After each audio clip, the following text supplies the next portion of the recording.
Buenos días, bienvenidos a cada uno de ustedes. Nuestro corazón está hoy alegre, un nuevo día lleno de bendición, lleno de paz, lleno de Él, lleno de su gracia y de su presencia que hace todo mejor, que hace eh, que respiremos de una forma más tranquila, que toda situación difícil sea más llevadera y siempre con la esperanza de que tengamos el triunfo en Él.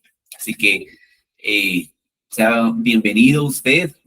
Damos gracias a Dios por la conexión que hoy nos permite tener. Hacemos esta reunión en torno a un solo nombre, con un solo ánimo, conocer y dar gracias al Señor. Y es lo que enciende nuestros corazones y lo que anhelamos que también encienda su corazón, sea el motor de estas transmisiones. Bueno, para este día quiero, antes de iniciar en la palabra, animar a todos los que continúan en las sesiones del entrenamiento, el que anuncia los tiempos. Anoche tuvimos la segunda sesión y estamos de verdad que muy emocionados, estudiando, contentos, indagando, respondiendo preguntas, haciendo otras y sobre todo con esa sed de poder conocer los tiempos de Dios, de poder conocer su voluntad, por supuesto, que está escrita y revelada en su palabra. Y le animo a que llegue hasta el final, le animo que los que están conectados e inscritos pueda hacerlo y pueda no llegar hasta la mitad. Ese es el concepto de mediocre, el que medio cree o el que llega a la mitad de la montaña. Pero no somos de los mediocres, no somos de los que llegamos a la mitad y nos arrepentimos, sino los que culminamos lo que empezamos, culminamos lo que nos proponemos. Y le animo que hagamos eso, no dejemos inconcluso lo que empezamos, porque Dios no es así, no deja inconcluso nada. Él tiene buen término para todo lo que se propone y para todo lo que dispone para los hombres también lo deja clarificado.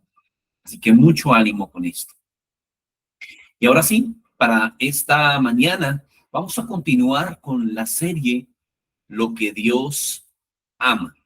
Estamos muy interesados en conocer qué es lo que hace palpitar el corazón de Dios, qué es lo que a Él lo inclina para amar y también qué es lo que a Él lo aleja. Una vez descubrimos lo que Él ama, descubrimos también lo que Él aborrece, lo que Él le da la espalda. Y eso queremos hacer, estar donde Él está, amar lo que Él ama y odiar lo que Él odia. Y hemos visto ya 4 temas en las diferentes oportunidades estos domingos. El primer tema, ¿recuerdan? La verdad en lo íntimo, muy bien. Segundo, amar la misericordia. Él ama ser misericordioso. Tercero, vimos que Él ama las puertas de Sión, más que todo lugar en Israel.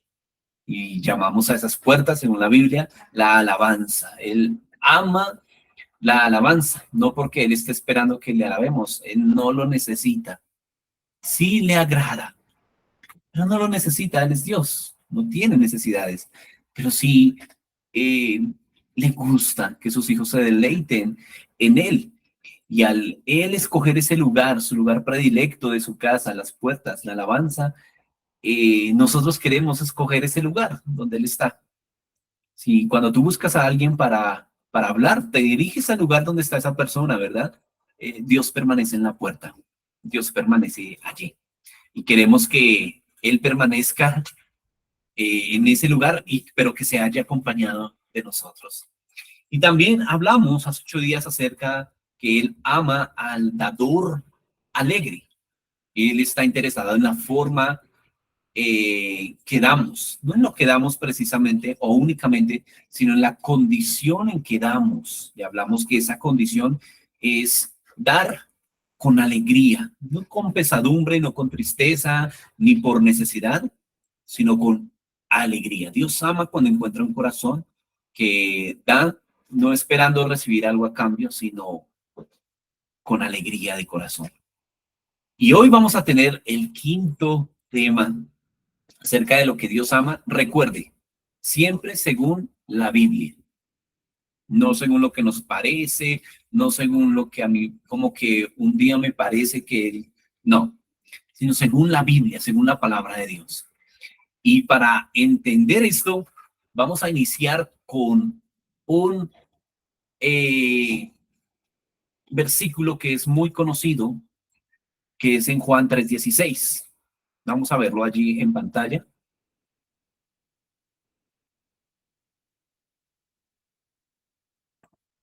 Este es una bandera, un baluarte en nuestra fe. Lo conocemos y lo sabemos de memoria, ¿verdad? Es Juan 3:16.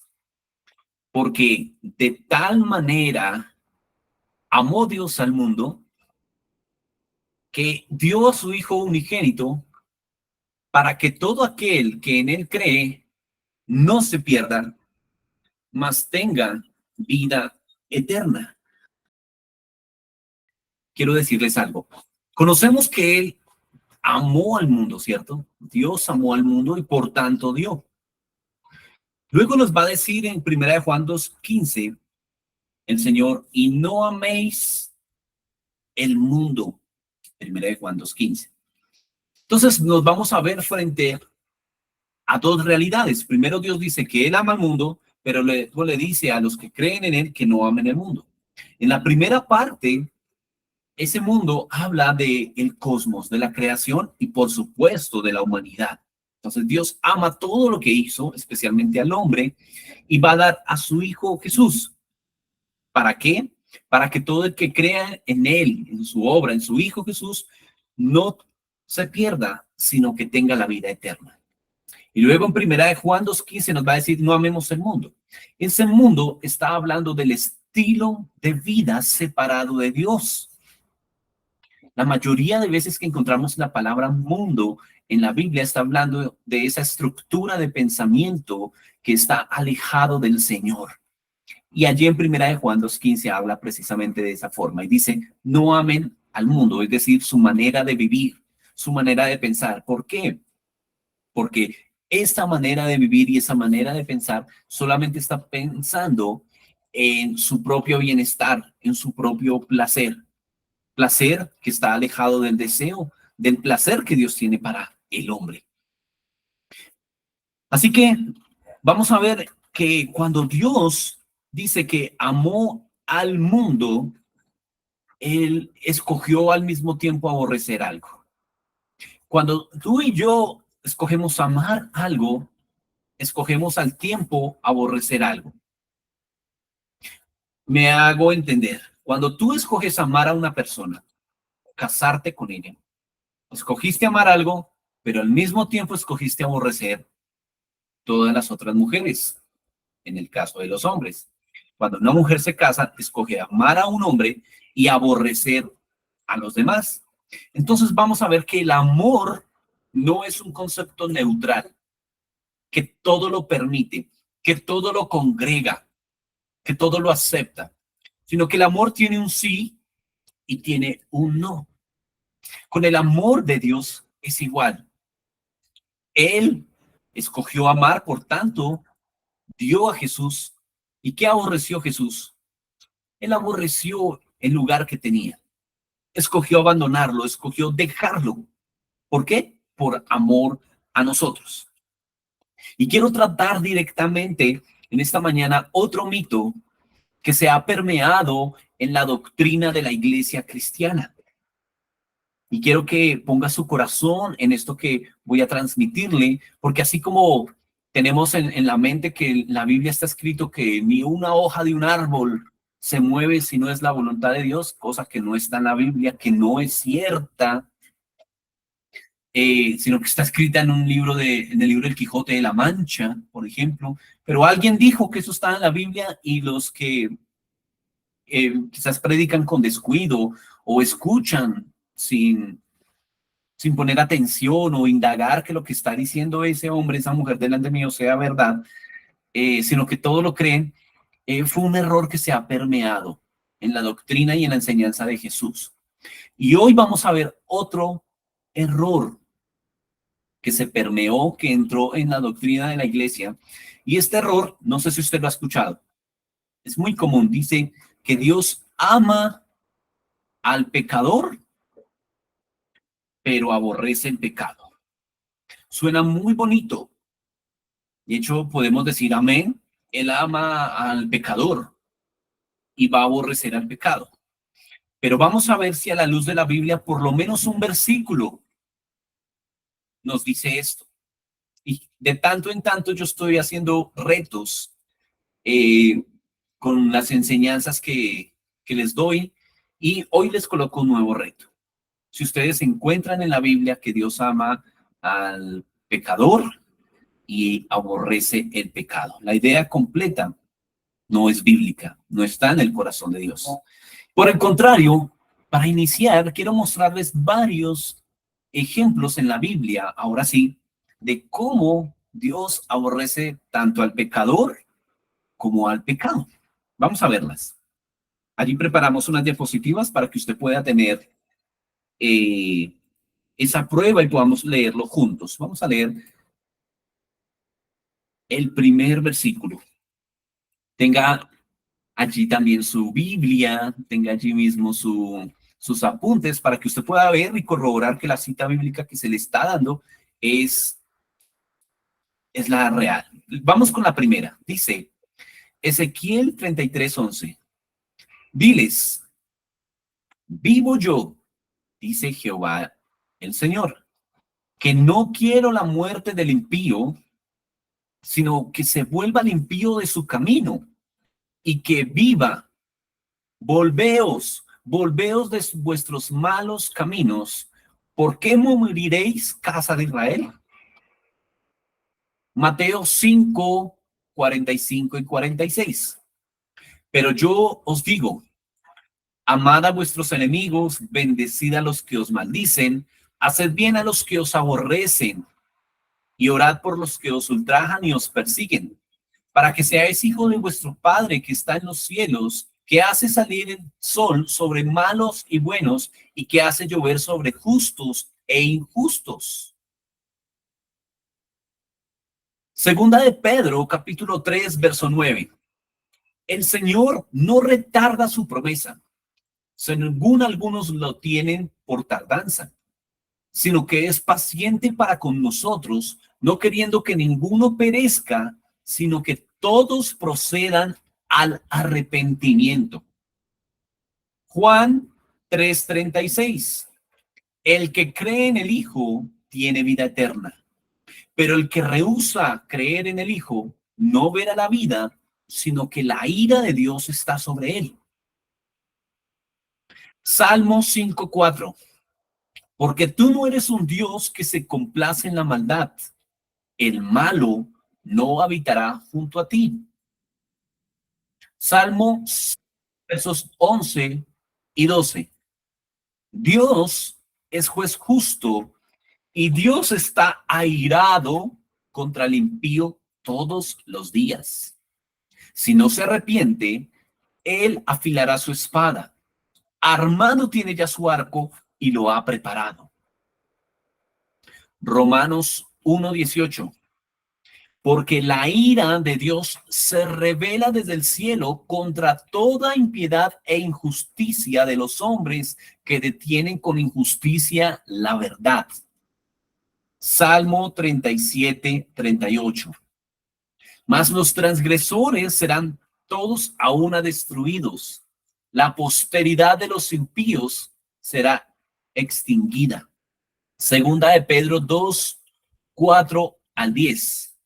Porque si Dios no perdonó a los ángeles que pecaron, sino que arrojándolos al infierno, los entregó a prisiones de oscuridad para ser reservados al juicio, y si no perdonó al mundo antiguo, sino que guardó a Noé, pregonero de justicia, con otras 7 personas, trayendo el diluvio sobre el mundo de los impíos, y si condenó por destrucción a las ciudades de Sodoma y de Gomorra, reduciéndolas a ceniza y poniéndolas de ejemplo a los que habitan de vivir impíamente, y libró al justo Job abrumado por la nefanda conducta de los malvados, porque este justo que moraba entre ellos afligía cada día su alma justa, viendo y oyendo los hechos inicuos de ellos. Sabe el Señor librar de tentación a los piadosos y reservar a los injustos para ser castigados en el día del juicio. Y mayormente a los que se han mantenido en la carne, a los que andan en concupiscencia e inmundicia y desprecian el señorío. Y por último, Hebreos 12:25. Mirad que no desechéis al que habla, porque si no escaparon aquellos que desecharon al que los amonestaba en la tierra, mucho menos nosotros, si desecharemos al que amonesta desde los cielos. Y aquí podemos seguir y seguir, y hay decenas de porciones, de pasajes en la Biblia que vamos a encontrar la firme posición de Dios para poder encontrar lo que Él piensa respecto al pecador y al pecado, lo que Él piensa respecto a los que se arrepienten. En los versículos que acabamos de leer, iniciamos con una perspectiva de Dios, que Él desea que todos los hombres procedamos al arrepentimiento, que aunque Él reconoce que somos pecadores, lo que Él quiere es que no nos mantengamos en esa posición, sino que nos arrepintamos de nuestros pecados. ¿Qué es arrepentirse de algo? Es caminar en dirección contraria hacia donde yo venía. Es decir, hacer un giro de 180 grados.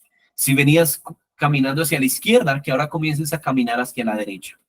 Si venías hacia adelante, que ahora comiences a caminar hacia atrás. Eso es el concepto de arrepentimiento. Y aquel que se arrepiente delante del Señor pasa a una nueva condición. ¿Cuál es esa condición? De justo. Justo se le llama en la Biblia aquel que recibe justicia por la obra de Cristo. Es justificado. Justificados pues por la fe.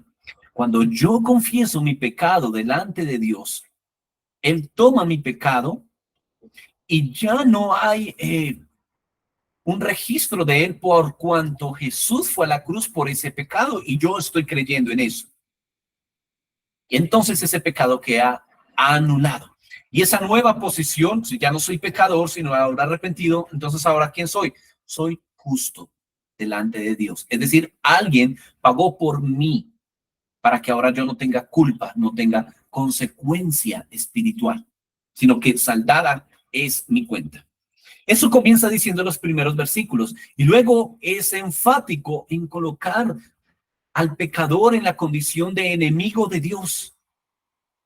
Y entonces, con esta pequeña porción de versos que saqué para mostrarles y que estudiemos hoy, quiero que vayamos analizando esa idea que se penetró, como les decía al principio, en la iglesia por un hombre llamado Mahatma Gandhi, un hombre que en el siglo XIX hizo tremendas cosas allá en su país, en India, y fue un líder impresionante, un pacifista, etcétera, pero que a la luz de la Biblia no es bíblico lo que él está aconsejando.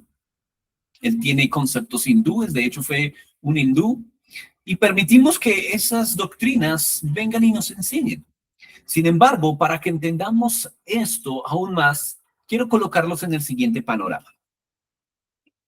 Imagínense que un ladrón es llevado ante un juez. El juez tiene que dar una sentencia porque él ha robado una cantidad de dinero.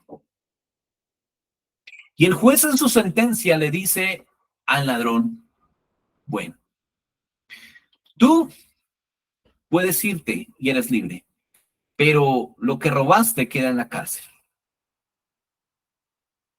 No es coherente, ¿cierto? Tanto el que hizo el hecho, es decir, el ladrón, como lo que hizo, entran a la cárcel. sea, él es culpable porque robó algo. Hablemos de una violación. Un juez va a decir, bueno, la violación entra a la cárcel, es decir, el pecado, lo injusto que hiciste, entra como infringiste la ley. Eso es lo que entra a la cárcel. Y tú, violador, puedes irte. No es coherente. Es decir, no hay una dicotomía, no hay una separación entre el pecador y el pecado, son uno solo. Y si un juez hiciera esto, diríamos, está loco, está actuando fuera de la ley. No podemos separar lo que hacemos de lo que somos. De hecho, hacemos porque somos. Como somos algo, de esa manera actuamos. Tal es el pensamiento, tal es él, dijo el Señor en el libro de Jeremías. Entonces, esta doctrina de que Dios ama el pecado, que ama al pecador, pero aborrece el pecado, es incorrecta, porque no va a poder separar, ni vamos a entrar al cielo o al infierno separados de lo que hicimos. ¿Cómo entraremos al cielo? No porque hicimos cosas buenas, sino porque un día hicimos algo. ¿Qué? Creer en el nombre, en la obra de Jesucristo. Por ese hecho es que vamos a entrar al cielo. Cristo pagó y se activa la salvación en nosotros a través de la fe.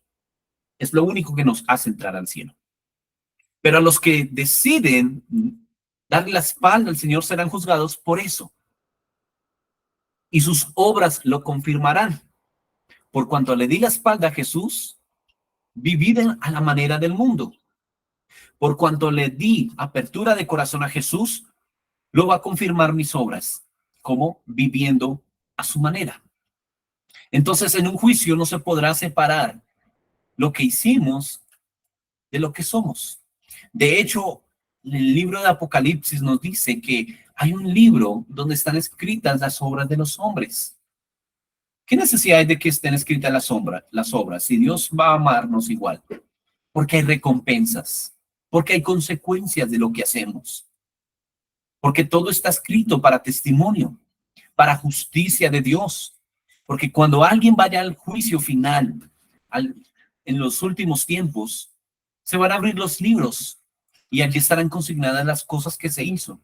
Esto para que no se diga que Dios es injusto, sino que van a estar allí contadas las oportunidades que esa persona tuvo de abrir su corazón al Señor y de empezar a cumplir el propósito. Es decir, se le va a mostrar el libro del Cordero de Dios y se le va a mostrar el otro libro donde están las cosas que él hizo. En esa perspectiva, entonces no vamos a poder separar lo uno de lo otro. Pero esa doctrina de que Dios ama al pecador, entonces ha traído una mentalidad a la iglesia. Y esa mentalidad es que Dios tiene que acomodarse a mi manera de vivir. Al fin y al cabo, Él me ama.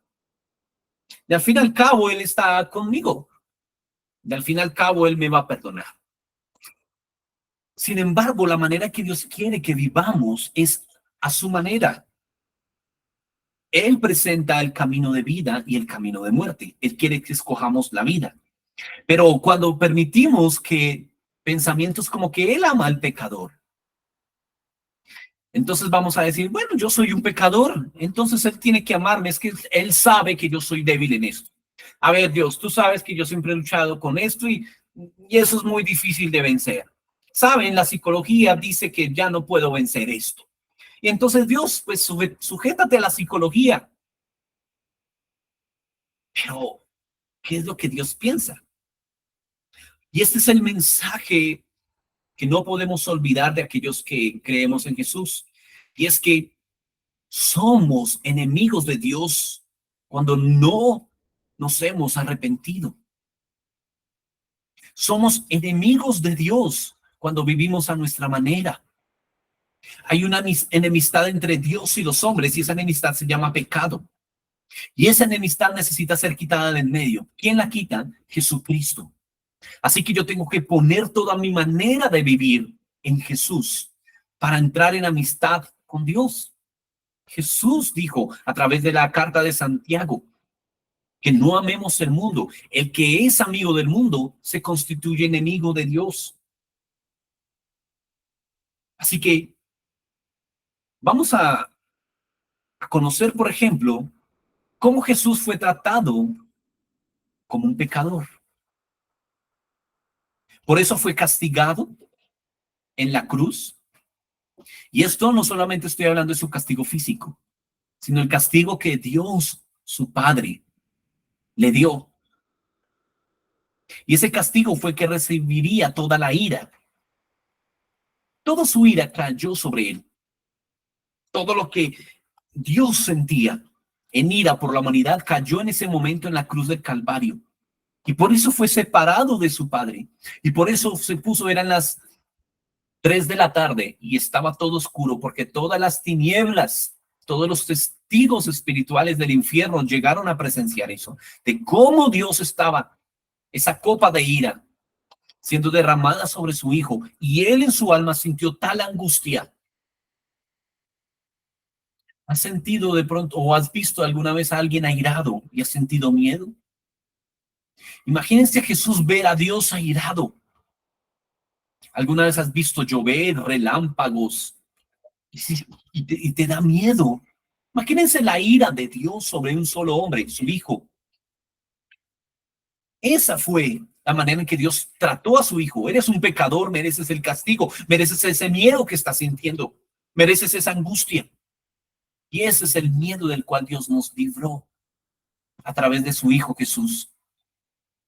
Pero aquellos que no han entrado ni han creído en esa obra de Jesús, esa ira está para ellos, para el día final.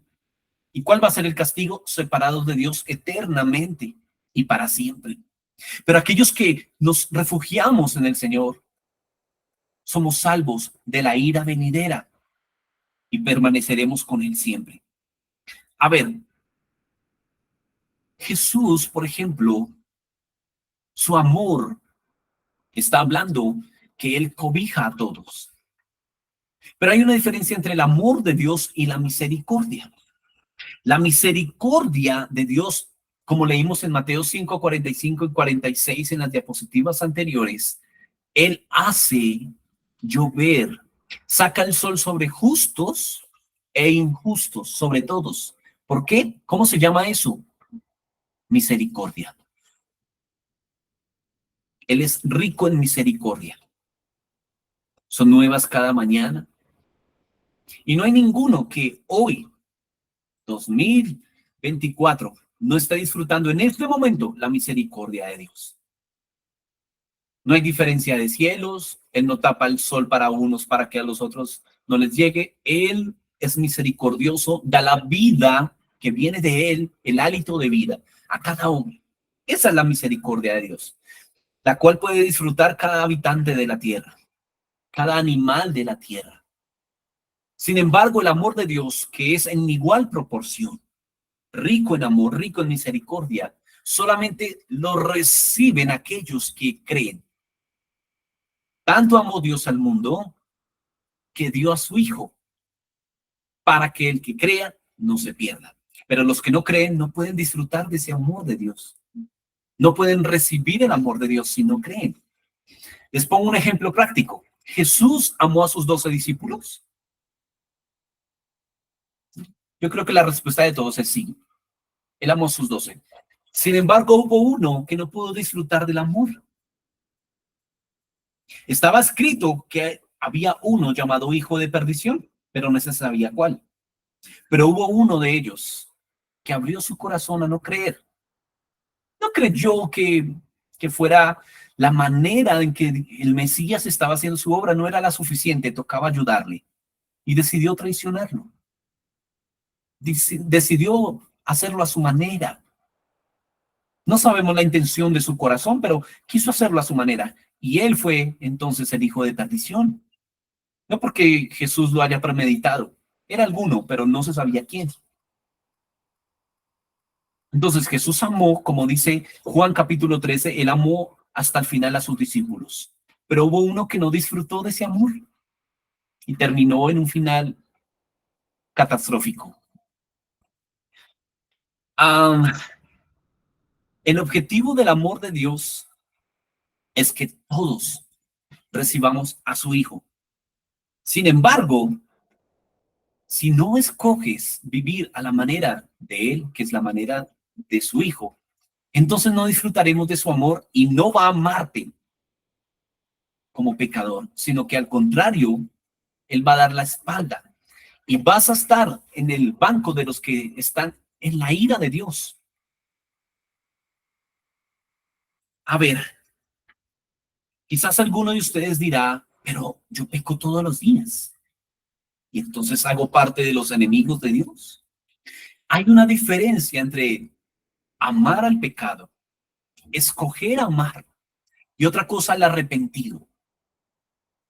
El que ama el pecado no sufre tristeza delante de Dios, no siente nada, miente y su conciencia no le acusa. No hay tristeza, no pasa nada en él, ni en su mente, ni en su alma, ni se compunge, ni dice, estoy haciendo lo malo delante de Dios.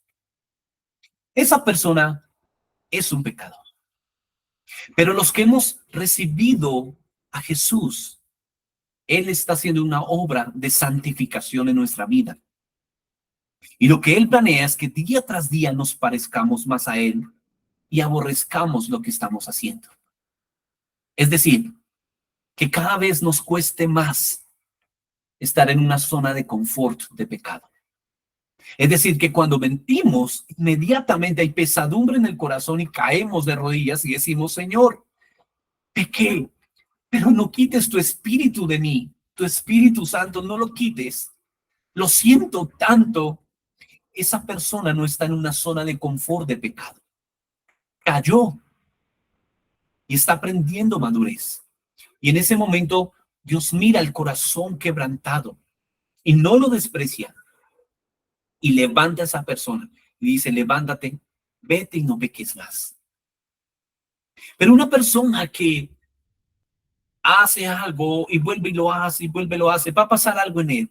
Y es que esa alerta que siente en un momento de pecaste, estás haciendo lo malo delante de Dios, cuando la actitud de su corazón no es querer agradar a Dios, ni escoger vivir a su manera, esa alarma cada vez va siendo más silenciosa hasta desaparecer y no sentir nada en su alma ni en su corazón. En ese momento viene la muerte espiritual.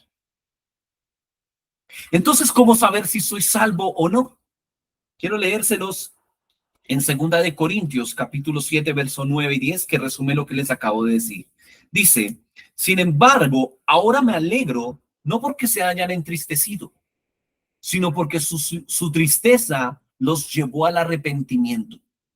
Ustedes se entristecen tal como Dios lo quiere, de modo que nosotros de ninguna manera los hemos perjudicado. La tristeza que proviene de Dios produce el arrepentimiento que lleva a la salvación. Qué impresionante.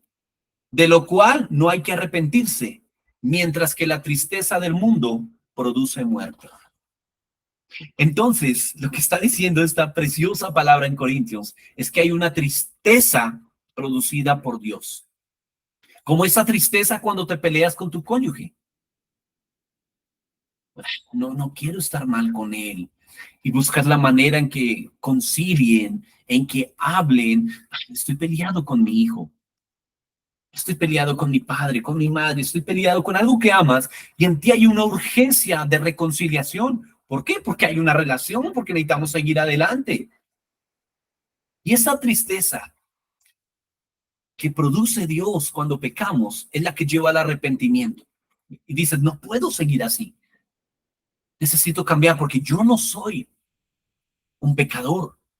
Yo soy alguien que ha sido justificado, lavado por la sangre de Cristo. Y si hay debilidades en mí, Él es fiel y justo para ayudarme, para sacarme a libertad.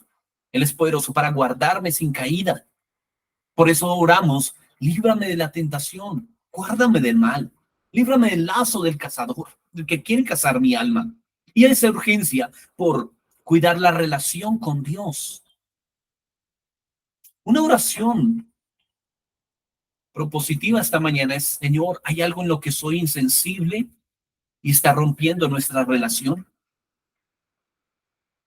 Sería importante cuestionarnos que hiere o que nos separa de Dios y pedirle esa sensibilidad y expresarle esa urgencia de querer nuestra relación con Dios mejor. Entonces, una pregunta también objetiva es, ¿cuándo fue la última vez que lloraste por un pecado? Dijiste, Señor, lo siento. Pero esto ya no es tan común que suceda, porque bueno, Él es Dios y tiene que adaptarse a mi manera de vivir, tiene que amarme como un pecador. Pero el día de hoy, a partir de esta enseñanza, no tienes la excusa ya de decir eso delante de Dios, porque Él no ama al pecador.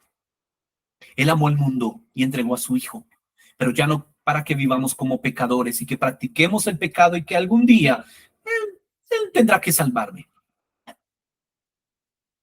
La gracia de Dios no es licencia para pecar, sino que nos debería costar pecar. ¿Te cuesta pecar? ¿O es delicioso tomarse un tinto y poder rajar del otro? Nos cuesta orar, nos cuesta la santidad. Y esto es porque las alarmas se han apagado. El temor de Dios se ha apagado. Eso de que ven a Dios como quieras, para que vivas como quieras, es falso. Ven a Dios como eres, pero alístate para la transformación. Quiero mostrarles a continuación 3 entrevistas que son muy fuertes. Vamos a ver la primera de ellas al respecto y luego hablamos. Of you doing OnlyFans and God loves me no matter what I do. God will always. no matter what you do? Yes, I firmly believe that. In any decision I make, I think God is with me and He loves me. What if you But- blaspheme God? Does He still love you? Wait, see. Blaspheme. What is that? Blasphemy. Blasphemy. Yeah, blasphemy. God? Blasphemy. Word. Like saying screw God. Or like, I would never say screw God, though. But you said He would love you. No, okay, well, I would I, never just, say how that, do you, though. I guess how do you reconcile being a godly woman, but also engaging in porn and doing OnlyFans? Because I make money I'm not off of saying- that. Sorry that I make money. So what if you made money off of being a drug dealer? I'm not ashamed of being an OnlyFans model or how my profile looks or how I look. I'm not ashamed at all. I own it and I am a woman of God and I do believe in God and I do believe that I'm still going to go to heaven regardless of any choice or decision that I've made. But the original question is, does He approve?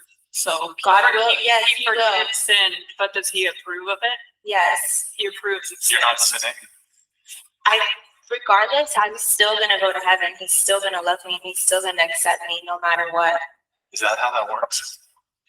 My God will do that for me, yes. Well, you're a Christian, I'm assuming, or Catholic, or Christian. it's the, okay.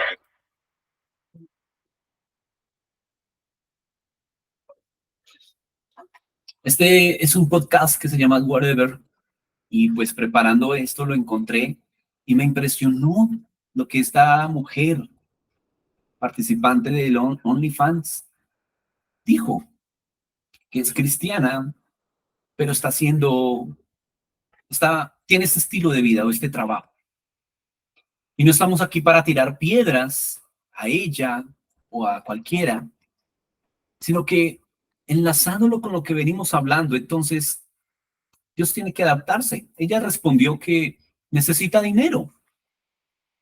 Y entonces esta es una manera de hacerlo. Y me pregunto, ¿cómo nosotros también por dinero, o por cumplir un deseo, o por objetivos en la vida, hacemos cosas que no son de un cristiano? Entendiendo por cristiano como alguien que es como Cristo. Cada vez que me preguntan a mí, por ejemplo, si soy cristiano, es difícil responderlo porque digo, ¿me parezco a Cristo? Cuando Él dijo que ¿de qué me sirve ganar el mundo si pierdo mi alma? Cuando él dijo que el que quiera salvar su vida la perderá, pero el que la pierda por causa de él, la hallará. Si es la única manera de conseguir dinero, y ya dejando a un lado el ejemplo que vimos, pero quizás podemos tirar la piedra a ella, pero ¿qué hay de nosotros cuando evadimos los impuestos? Que pues es que necesito ganar más. ¿O qué hay cuando nosotros falsificamos documentos? Estoy pecando, pero, ay Dios, tú sabes. A ver, tú sabes que con lo cara que está la vida, cuando él ha dicho, si pierdes por causa de mí, vas a ganar. ¿De qué me sirve ganar si estoy perdiendo mi alma? Esto es una entrevista de una mujer que se llama Ser Cristiana, pero ¿qué me dicen de la siguiente que pasa en un templo? Veámosla. My daughter went viral. She's 11 years old. She loves to dance, mountain bike, and hang out with her friends. Her teachers think she's an angel. Her two little brothers disagree. She's a pastor's kid. She loves to acolyte and sing in the choir. She's also transgender. That means that when she was born, everyone thought she was a boy, but she deeply knows herself to be a girl. From the time she could talk, her favorite color was pink, and she loved all things girly. She used to dress up in my old dance recital costumes. She would twirl and twirl. The day she learned the word transgender, she went, oh, maybe that's what I am. We talked to a gender therapist and our doctor. Our heads were spinning. We read everything we could about transgender kids. And a few weeks later, Rebecca went out into the world for the first time as herself.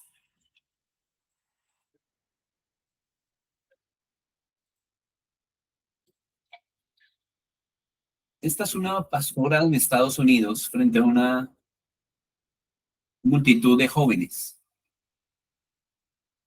Y está dando un caso que se presenta en su familia. Cuando vi esto, fui confrontado de cómo nosotros negociamos la santidad de Dios, los principios de Dios. E insisto en lo que he dicho en esta enseñanza. Dios tiene que adaptarse a la cultura. Dios tiene que adaptarse a los tiempos. Sin embargo, cuando esto se presenta en la familia y un hijo nuestro llega a sentir eso nosotros mismos, este tipo de ideologías, nosotros somos llamados a llamar las cosas por su nombre. Y a decir, por ejemplo, Dios creó hijo a un hombre y a una mujer. Y mostrarle cómo científicamente, cómo la Biblia llama las cosas por su nombre. Y Dios nos ha dado una biología, un sexo que, por más de que hayan miles de maneras de querer cambiarlo, no es posible. Y que eso que sientes se llama pecado, pero que en Dios hay el poder para poder vencer eso y vivir a su manera. Y no entonces decirle a nuestros hijos o decirnos a nosotros mismos, está bien lo que sientes. Está bien tu manera de vivir. Yo soy cristiano, pero voy a complacerme. Esto hablando de este ejemplo, pero ¿qué hay de las complacencias nuestras? Cuando de pronto se nos ocurre una idea que llamamos astucia, pero es una locura delante de Dios. Está violando un principio delante de Dios. Veamos esta última entrevista para terminar. Hello, everyone. How are y'all today? Good, okay. Well, for those of you that don't know me, my name is Mars Aaron Johnson. I'm a preacher activist and drag queen, and yes, thank you. Who was that? And I'm also known as the theology queen. And I graduated from one of the most prestigious seminaries in the United States, Union Theological Seminary. So I just want you to know that I'm not just a drag queen up here doing a thing. I am actually trained and qualified to be up here to do this. Okay.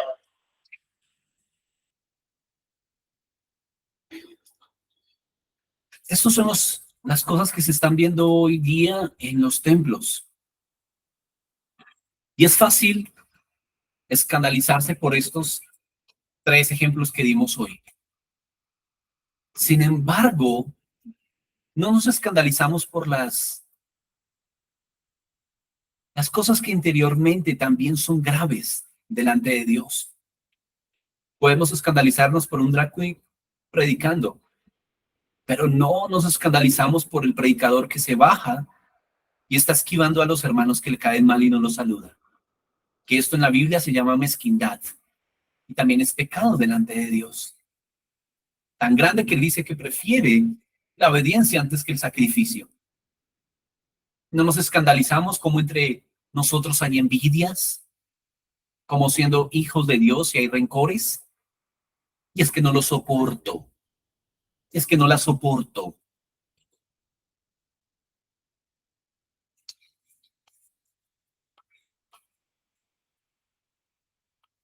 Y nuestro corazón ya no se quiebra por el pecado, porque el Espíritu de Dios se ha apagado. Y de al fin al cabo, Él es misericordioso. Y confundimos esa misericordia con la cual Él nos guarda, nos provee, con el querer vivir a la manera de Él, que es la complacencia de su corazón. Que seamos luz, que seamos sal. ¿Saben? Debería ser muy fácil brillar en esta época. Y decirle, por ejemplo, al drag queen, al homosexual, ¿cuánto te ama Jesús? No te rechazamos. No eres tan pecador como yo. Pero la noticia no debe quedar ahí. La noticia debe ser ahora. Arrepiéntete. La primera predicación de Jesús, Mateo capítulo 5. Y él comenzó a anunciar lo primero. ¿Qué tiene que decir Jesús en la tierra? La primera predicación, que arrepiéntete, el reino de los cielos ha llegado. Dale la vuelta a tu manera de vivir. Es que no puedo, mi cuerpo ya es adicto. Lucha hasta el final. Yo tengo un ejemplo de un familiar que fue cercano y por mucho tiempo vivió en la drogadicción, desde los 12 años, y entregó su corazón al Señor cerca de los 40. Pero durante esos 28, casi 30 años en la drogadicción, ella iba y se congregaba y le pedía una cosa al Señor: no quiero seguir destruyendo mi cuerpo, aunque ya está destruido, pero quiero honrarte. Y yo veía a esa mujer sufriendo por su pecado. Y la predicación que a ella se le dio fue: debes con Cristo vencer. Hay una manera, hay una vida abundante para ti de no autodestruirte. Y esta mujer, a causa de tantos años en la drogadicción, volvía a caer. Y su testimonio era que su cuerpo le pedía la droga. Y la vimos morir, luchando, queriendo agradar al Señor, aunque su cuerpo se lo pidiera. Nunca había una actitud en ella diciendo: bueno, Dios tiene que entender, son 28 años de adicción, un adicto no deja de ser. Entiéndeme, Dios. La actitud de su corazón fue querer agradar a Dios, aunque su cuerpo ya no se lo permitiera. Su corazón pudo vencer, aunque su cuerpo murió tiempo después. Y seguro ella ahora está en la presencia del Señor. Y pudo entender que Dios no ama al pecador. Que Dios no ama al pecado. Que Dios ama a los que se arrepienten. Dios amó al mundo, pero quiere que vivamos en arrepentimiento. El arrepentimiento es un estilo de vida. Nuestra confesión de pecados no es una actividad que se hace quincenal, semanal. debe ser diariamente, antes de acostarnos, al levantarnos y decir: Jesús, lávame de mi maldad, límpiame de todo pecado. Quiero ser sal aquí en la tierra. Pero si la sal pierde su sabor, es echada.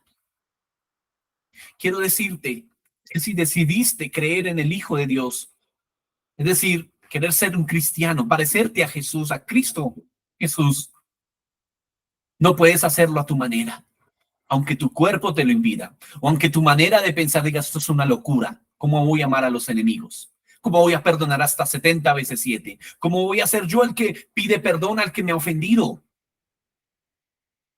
No es posible. A ver, que Dios me ame a mi manera. Al fin y al cabo, Dios ama al pecador. No, no, no, no. El mensaje es contundente en este día. Si persistes en el pecado, te vas a perder. Puedes perder al Espíritu de Dios. Pero Él dijo que estaría conmigo todos los días hasta el fin del mundo. Es cierto. Pero estará contigo. Triste. Estará contigo, protegiéndote porque es misericordioso, pero nunca se llevará a cabo el plan glorioso para tu vida, para tu familia. Nunca le podrás llamar Señor. Pero el éxito, lo que Dios quiere es que vivamos a su manera, que nuestro corazón le pertenezca, que ese corazón que está lleno de deseos sea bautizado y anhelemos que contacto, que con tiento andemos delante de Él y todo sea filtrado. Arrepintámonos. Efesios capítulo 2, verso 4, y dice: pero Dios, que es rico en misericordia, por su gran amor con que nos amó, aun estando nosotros muertos en pecado, nos dio vida juntamente con Cristo. Estábamos muertos en pecado, pero somos llamados a vivir, ya no para el pecado, sino vivir para la vida, vivir para Dios, donde no hay muerte, donde no hay separación. Oro al Señor en esta mañana que esa alarma en nuestra conciencia, en nuestro corazón, en nuestra alma se active, y que cada vez que vayamos a hacer algo contrario a Él, esa alarma dentro de nosotros sea evidente, sea fuerte, que se nos pongan los pelos de punta cuando pecamos y acto seguido nos tiremos de rodillas delante del Señor, porque no queremos estar del otro lado de Él. Somos de Él. Yo le hago una pregunta para terminar, y quiero que en su hogar levante su mano allí y diga: si usted es de Cristo, levante su mano.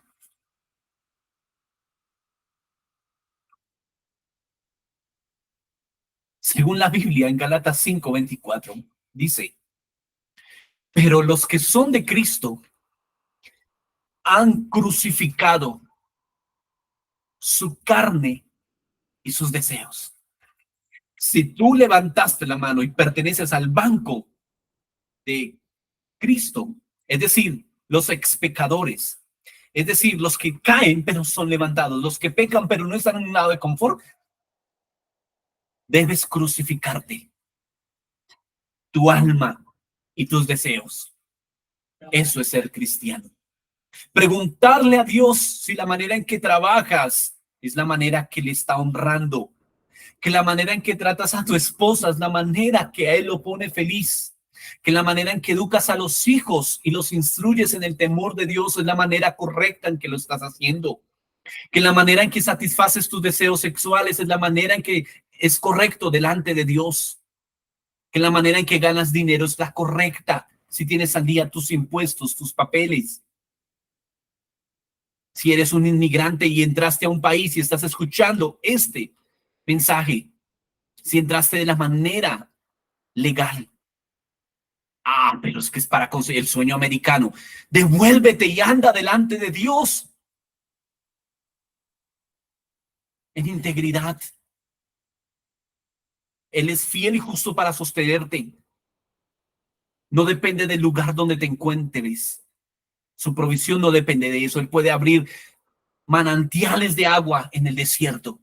Ah, pero es que este país no hay para ningún lado. Fiel es Dios que sostiene a sus justos. Y si Él te quiere en un país, te va a llevar de la manera legal, donde tengas tu cabeza arriba y haya testimonio delante de los hombres y no estés ocultándote.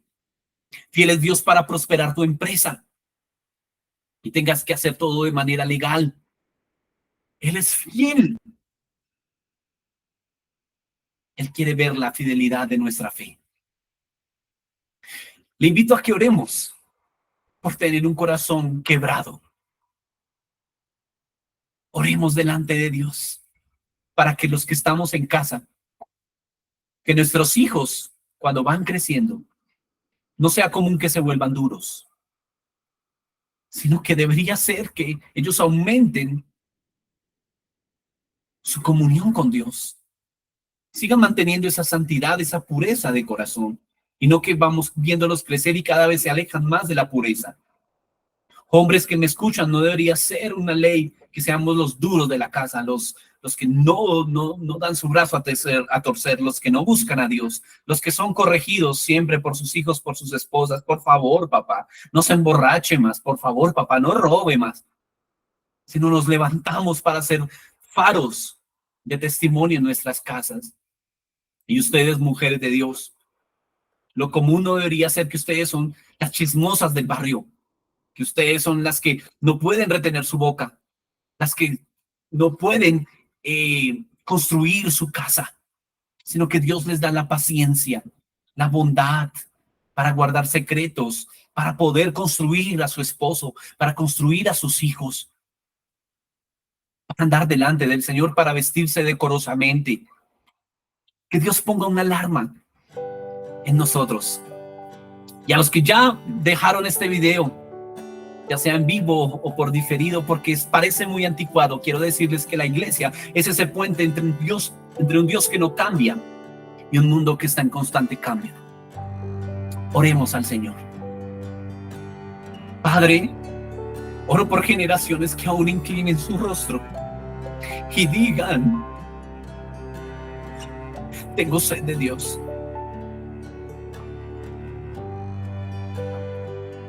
Oro, Señor, por casas fuertes, casas de luz.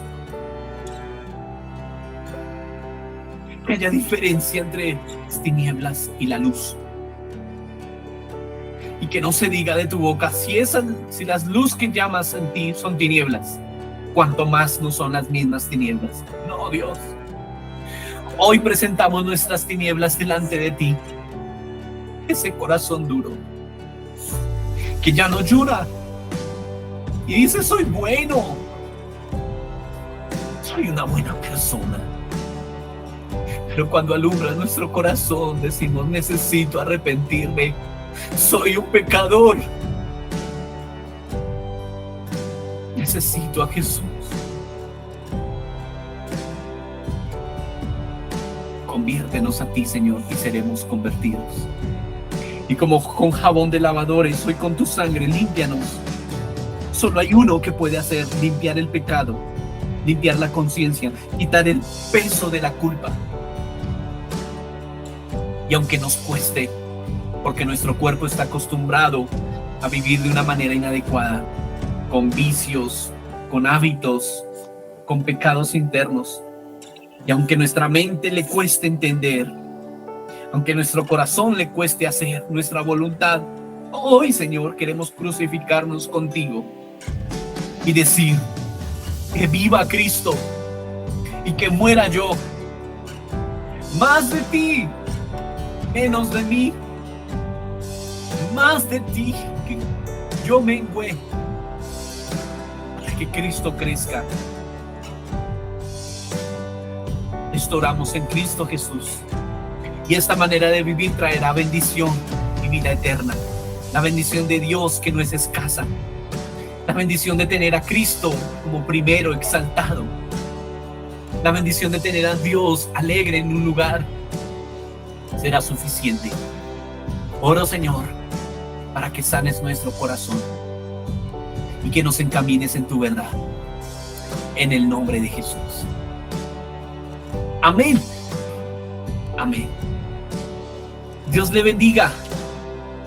Dios le guarde. Nos vemos luego.